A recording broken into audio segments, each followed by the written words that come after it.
ಒಳ್ಳೇದಾದೀತು, ಶಾಂತಿ ಸಿಕ್ಕಿತು, ದೇಶಕ್ಕ ಸುಖ ಸಿಕ್ಕಿತು.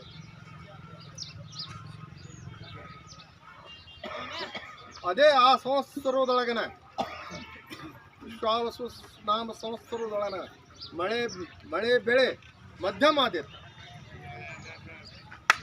ಹೈನುಗಾರಿಕೆ ಏನೈತಲ್ಲ ಈ ವರ್ಷ ಹೆಚ್ಚಾದಿತ್ತು. ಆದರೂ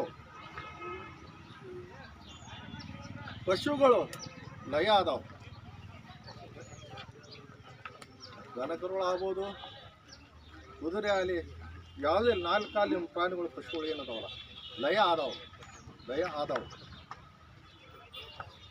ಆದರೂ ಶಾಂತಿ ಸಮಾಧಾನ ಸಮುದ್ರತ ಇದ್ದಂಗೆ. ಭಾದ್ರಪದ ಮಾಸದೊಳಗೆ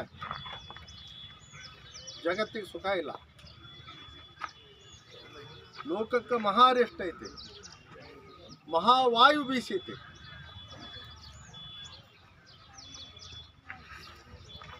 ನನ್ನವರು ತಮ್ಮವರು ಅನ್ನುವಂಥ ಭಾವ ಇತ್ತಂತಂದ್ರೆ ಜಗತ್ತಿಗೆ ಪ್ರೀತಿ ಸಿಕ್ಕಿತ್ತು. ಅರಿವಿನ ಜನ್ಮ ಇದ್ದಾಗ ಎಲ್ಲರೂ ಒಂದು ಅನ್ನುವಂಥ ಭಾವದಿಂದ ಅವರಿಗೆ ಸುಖ ಸಿಕ್ಕಿತ್ತು. ಧಾನ್ಯಗಳು ರಸವರ್ಗಗಳು ಧಾರಣೆ ಆಗೇತಂದ್ರು ಪುಷ್ಯ ಮಾಘ ಪಾಲ್ಗುಣದಲ್ಲಿ ಧಾರಣೆ ಮಂತಾತಿತ್ತು. ಲೋಕಕ್ಕೆ ಮಹಾರೆಸ್ಟ್ ಐತೆ. ಆದರೂ ಆಳುವಂಥ ಪ್ರಭುಗಳಿಗೆ ಏನೈತಲ್ಲ ಮಸನ ಆದೈತಿ ಇವತ್ತು. ಅದಕ್ಕೆ ಯಾರೇ ಇರಲಿ, ಬಡವರಿರಲಿ, ಶ್ರೀಮಂತರಿರಲಿ, ಪ್ರಭುಗಳಿರಲಿ, ಯಾರೇ ಇರಲಿ, ಧರ್ಮದಿಂದ ಹೋದ್ರೆ ಜಗತ್ತಿಗೆ ಜಯ ಸಿಗ್ತದೆ. ಅಧರ್ಮದಿಂದ ಹೋದ್ರೆ ಕಷ್ಟಗಳು ಬದುಕ್ತಾವೆ. ಅದಕ್ಕೆ ಧರ್ಮದಿಂದ ಹೋರಿ, ಸುಖತೆ ಗುರುನಾಥ ಹಾಕಿ ಕೊಟ್ಟಂಥ ದಾರಿ ಒಳಗೆ ಹೋರಿ. ಆ ದೇವಿ ಚಂದ್ರಗಿರಿ ದೇವಿ ತೋರಿಸಿದಂಥ ಹಾದಿ ಒಳಗೆ ಹೋರಿ,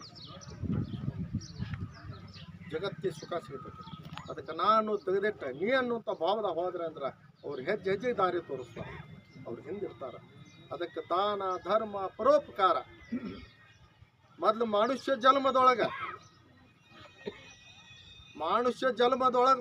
ಜನ್ಮದ ಬಂದಿವಿ ಅಂತಂದ್ರೆ ದಾನ ಧರ್ಮ ಪರೋಪಕಾರ ಹಂಗ ಹಿಡ್ಕೊಂಡು ಮುಂಗಡ ಕಡೆಯಿಂದ ತುದಿಯಿಂದ ಎಷ್ಟು ನಿಂತ ತಟ್ಟು ಮಾಡ್ರಿ. ಬೇಗ್ಲಿಕ್ಕಂದ್ರೆ ಮುಂದಿನ ಮನೆ ತೋರಿಸೋದು ಅದು ಒಂದು ಪುಣ್ಯನ. ನಾ ಹೆಚ್ಚು ನೀ ಹೆಚ್ಚು ಅನ್ನೋ ತೆಗೆದು ಹೋಗಿರೋದನ್ನ.